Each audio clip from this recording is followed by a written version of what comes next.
While the Greek police fired tear gas during a protest by migrants who have been left homeless by a fire at the Lesbos refugee camp.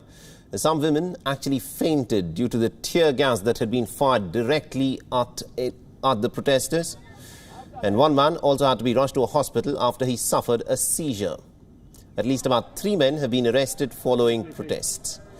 Protesters are demanding to leave the island of Lesbos as the authorities have started building a new camp for them in the area. Now, hundreds of migrants protested on the streets, chanting freedom and no camp. It is widely being speculated that the sort of camp that is being built for these refugees is in the nature of a detention camp.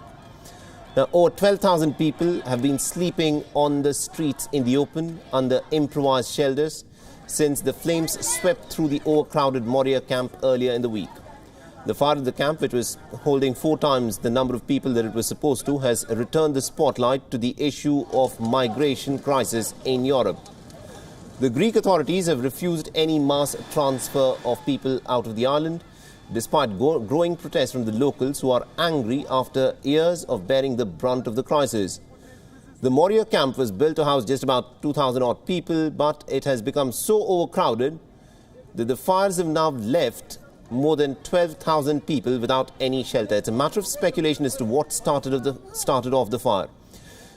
Now, the Greek officials claim that the fires were deliberately started by the residents of these refugee camps themselves, who were angry at the quarantine and the isolation orders that were imposed after 35 people had tested positive for COVID-19.